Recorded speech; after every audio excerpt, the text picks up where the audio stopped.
I've seen the story floating around, and I didn't really look at it because it just looked like another like police brutality type of thing. I didn't know what it was, but then I started seeing Christian channels talk about it.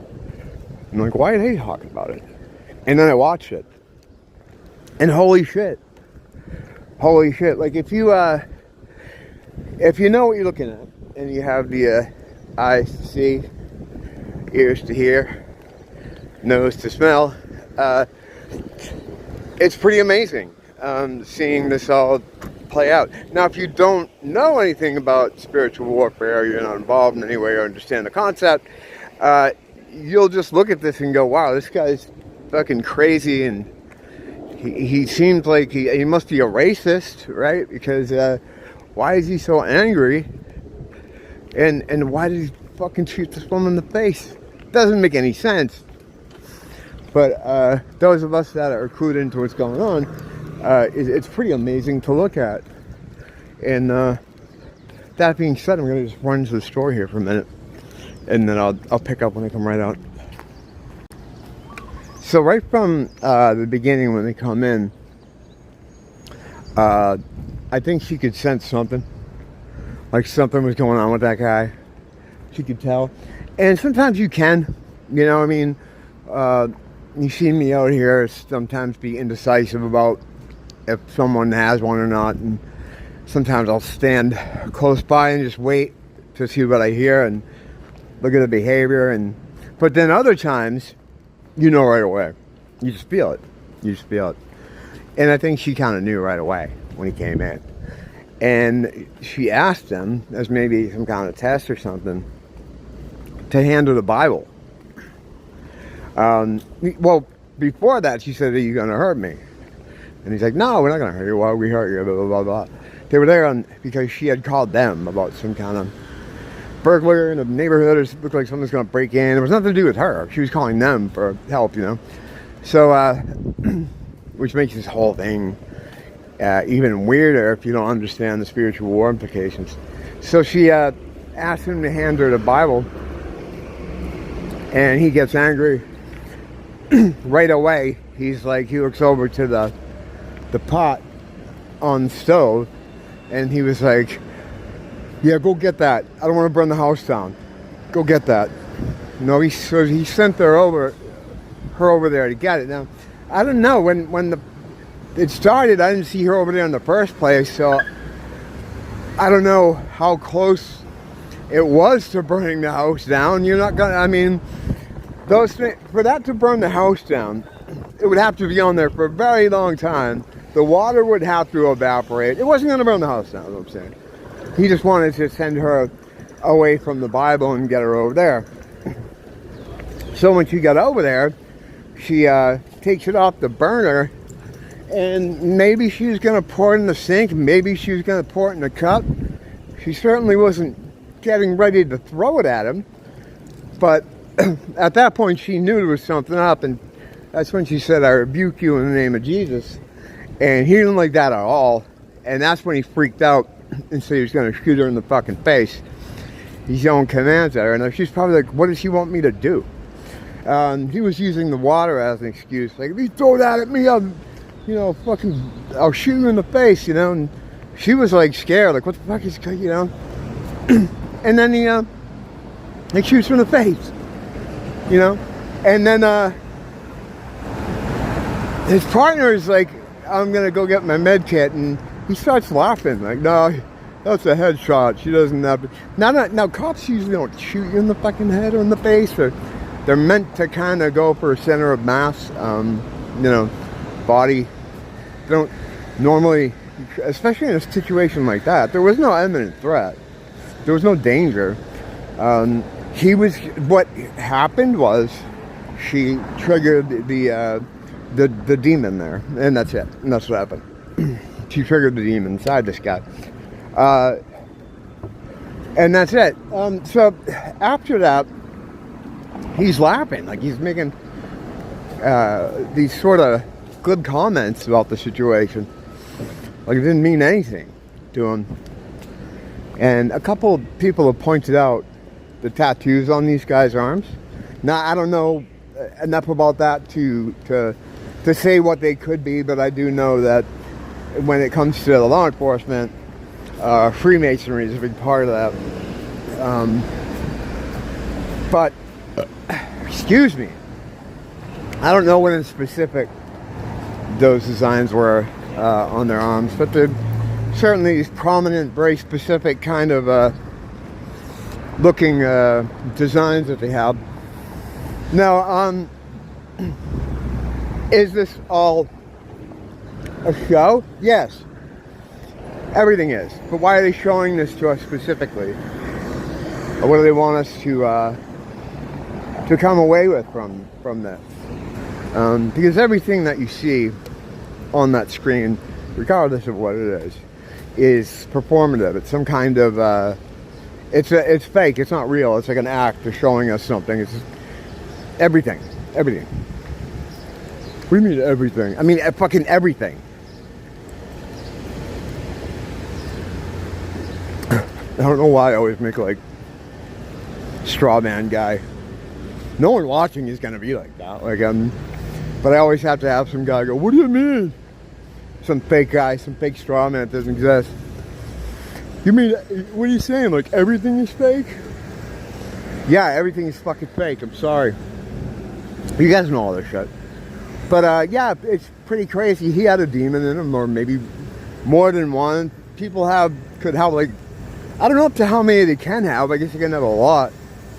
And the demons have different strengths, of course, you know.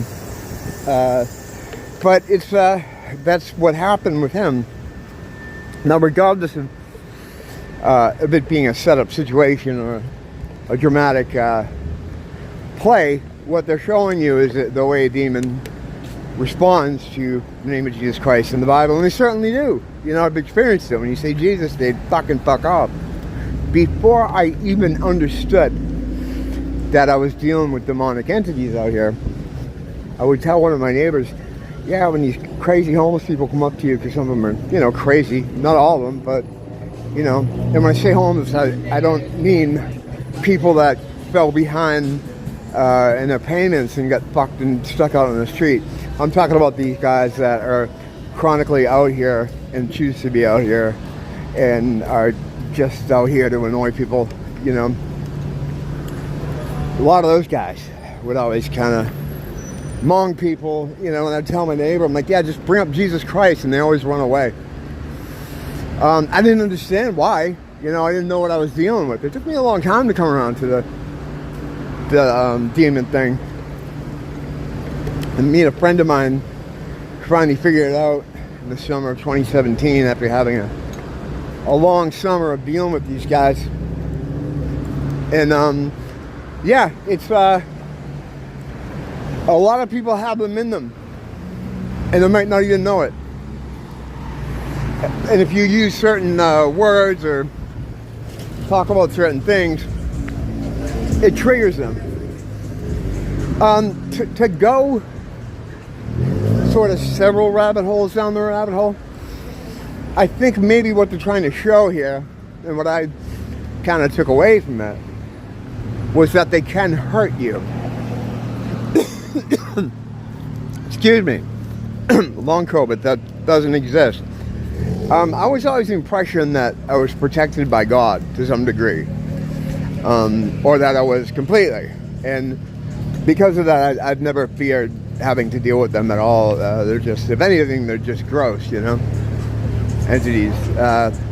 But I've always felt like there was some kind of spiritual law. There's rules to all this shit, you know. Whatever you want to call them, cosmic, spiritual law. In any case, I've always kind of felt that I was protected in some way. Like, as crazy as some of these fucking people get when their bodies are compromised, I don't think they're gonna like lunge at me and attack me. Well, this showed that from this fucking, I'm really going off the road now, huh? It's doing well for a while. Sometimes it just falls apart. Point is, I guess they're trying to illustrate that those things can hurt you if they want to. And I don't think that's true. I don't know.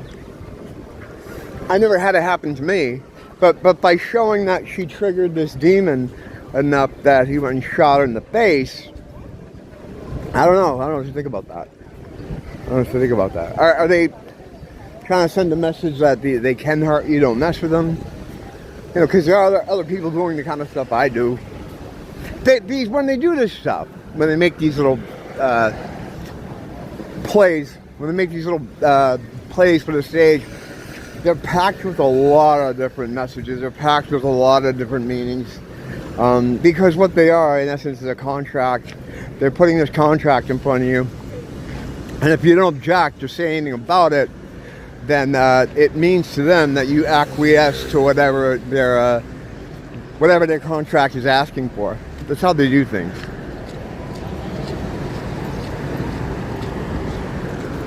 Excuse me. Just finishing this. They assume a lot of shit, you know. They put stuff in front of you and then act like, well, if you don't say anything, we're just gonna go ahead and roll with this. The way evil works, and I've said it too many times, is that they try the door. Evil tries the door, right? And if no one stops them from coming in, they go in and they go to the next door. And then if no one stops them at that door, they go to the next door. And they just keep going and going unless they meet some kind of resistance. So if you don't put up some kind of resistance in some way, you know, not like physically, but just spiritually, like, or your will goes against theirs in some way, they just keep moving. They just keep moving, they keep moving, they keep taking, they keep going. They're not satisfied with anything. You know, evil doesn't work that way. You can't bargain with it. You can't reason with it. It wants to completely take everything. To take everything from you. You know? But yeah, it's pretty crazy watching that thing. How that thing went down. And again, like I was saying earlier, like people that don't understand spiritual warfare and know anything about it, they must be like, what the fuck is with this dude? Now I guess the follow-up is that there's a lot of stuff going on with him. I guess he caused problems at other departments, and he shouldn't really have been working at all. So I don't know. You know, but again, it's a story. This is a character. These are all characters, all these people. This the lady was a lady even really killed. I would say no. You know, this is all for us. It's all a show. Everything you're looking at on that screen, whatever it is, whatever size it is, a TV, a fucking phone, whatever, it doesn't matter. It's all a show. Meant to manipulate your will, your emotions, your intention. You're the most powerful thing here. Under the snow globe is you. You're the most powerful thing, the most important resource, the most valuable thing in this whole scenario. That's why they constantly have to make you feel like you're the exact opposite. You know, that you are nothing, you have no power. They have to make you feel that way and work overtime doing that 24/7, 7 days a week, however many days are in a year. No, I think it's 365 actually. Right? Yeah, that's right. So all of this stuff is done to manipulate you and your will, because if they got your will moving in the right direction, then they can create all this bullshit out here. You know, they without you, they can't have all this crap. They need you to generate this crap. And they get you to generate this crap by not understanding what you are and your power and what you have and what you do. It's pretty fucked up, bros. To say the least.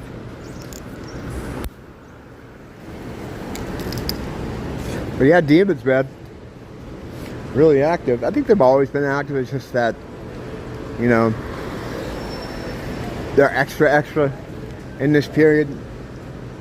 And I've said before, like, whether we're living in the little season or whether it is the biblical end of days, we're heading for something. You know, there's some kind of resolution on the way. You can just feel it. You know, regardless of what anyone says. I don't care who says this. Oh, no, I don't listen to, you know, YouTube's full of fucking feds and shills. And again, a bunch of guys trying to get you to fucking put your will towards something else. They want to control your will as well. And, yeah, you gotta really use discernment, you know. I mean, what about me? I could be a fucking fed. You don't know that.